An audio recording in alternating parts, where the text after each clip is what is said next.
Implicit Differentiation, Part 3.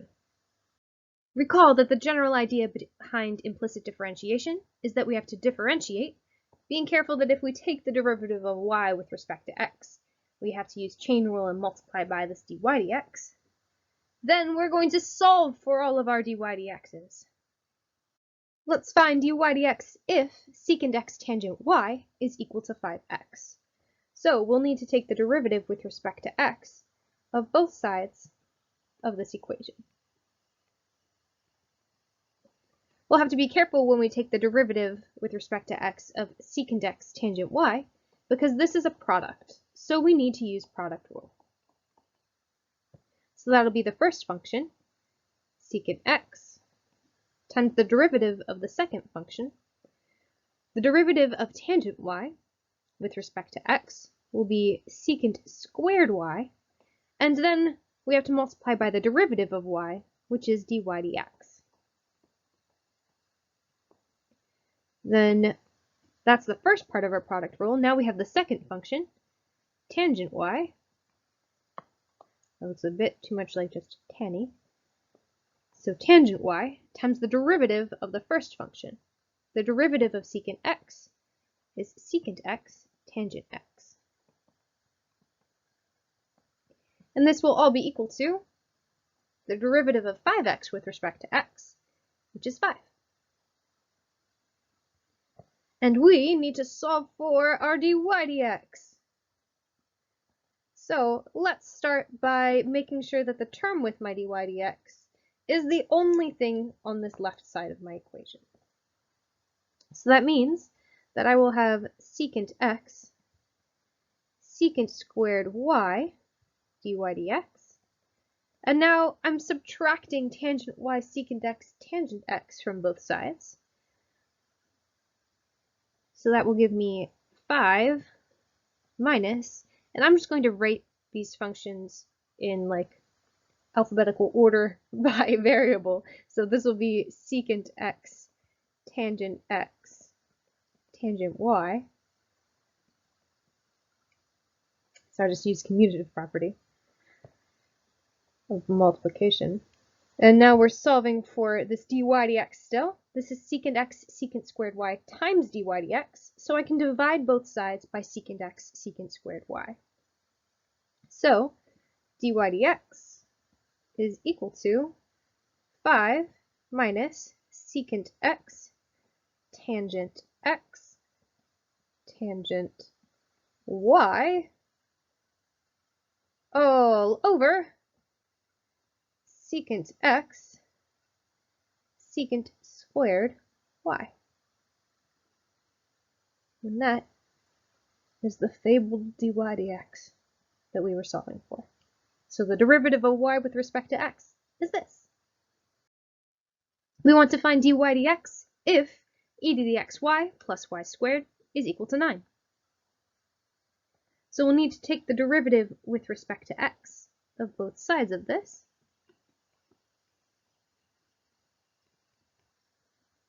We'll have to be careful with this e to the xy. We've taken the derivative of him before. There's a bit of chain rule and product rule here. So the derivative of e to the something is e to the something times the derivative of that something. And the derivative of xy, we'll have to use product rule because we have x times y, a function times another function. So we have the first function x times the derivative of the second function, y. The derivative of y with respect to x is dy dx. Plus the second function y times the derivative of the first function, the derivative of x with respect to x is just 1. So that's the derivative with respect to x of our e to the xy. Now we have to take the derivative with respect to x of y squared. So that'll be 2y, but we're taking the derivative of y with respect to x, so we have to multiply by our dy dx by chain rule. And this will be equal to the derivative of a constant 9 with respect to x, which is 0. And now we are solving for our dy dx's. So let's start by distributing this e to the xy so that we don't have to worry about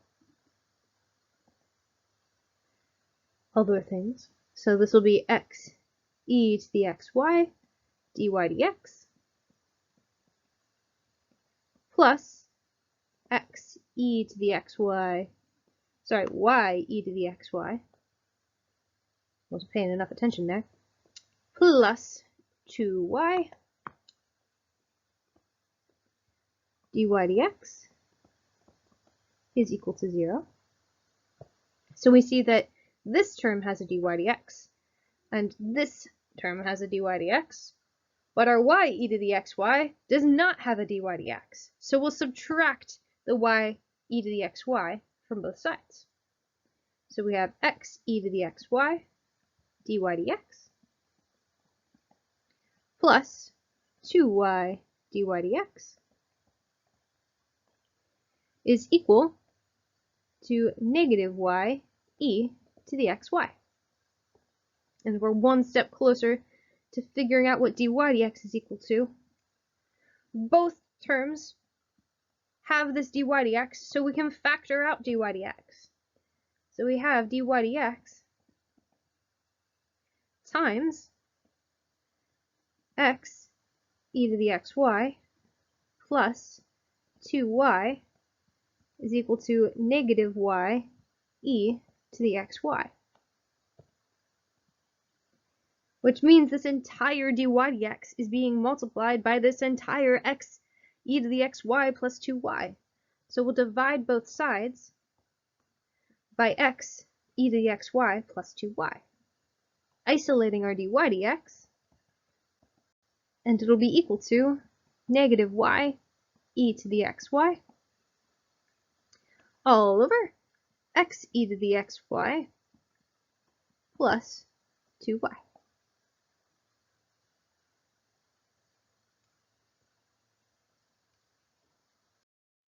Find dA dB if ab squared plus ba squared is equal to 9. This one's a little interesting. So we're trying to find the derivative of a with respect to b. That means that we need to take the derivative with respect to b of both sides of this equation. And what's also interesting about this is we have a product here and we have another product here. So we'll have to be pretty careful as we take these derivatives. So let's start by finding the derivative with respect to b of a b squared.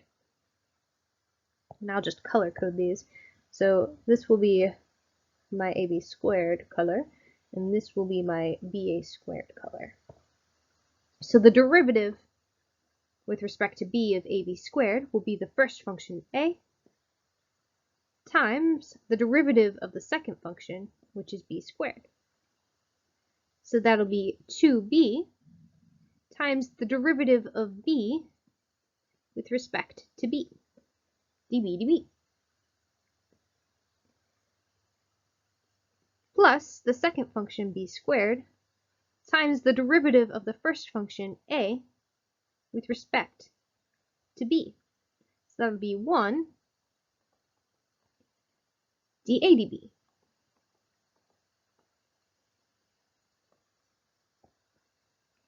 Plus, now we'll take the derivative of ba squared with respect to b. So it'll be the first function b times the derivative of the second function.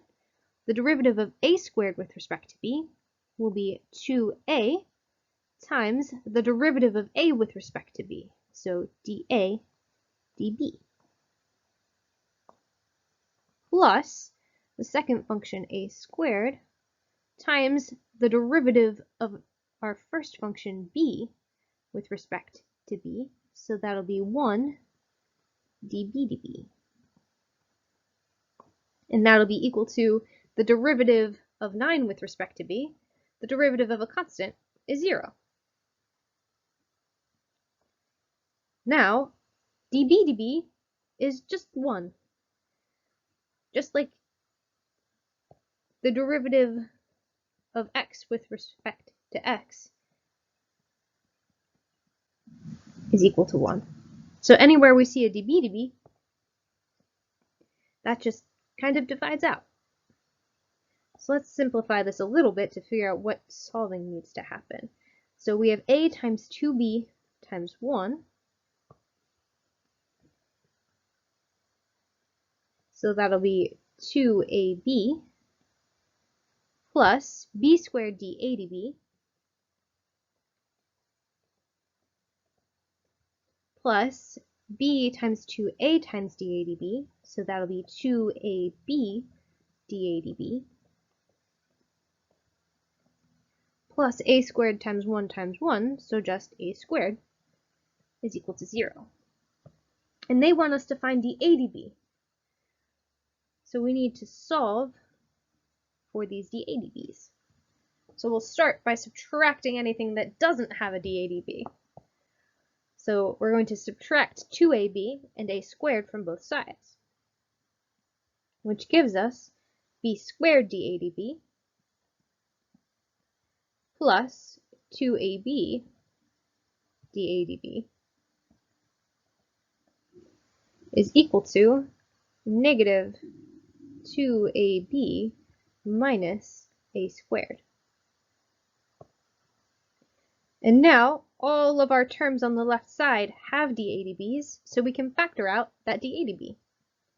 So we have dA dB times the quantity b squared plus 2ab is equal to that negative 2ab minus a squared. This dA dB is being multiplied by that entire b squared plus 2ab. So we can divide both sides by b squared plus 2ab, which means that this dA dB, the derivative of a with respect to b, is equal to negative 2ab minus a squared all over b squared plus 2ab.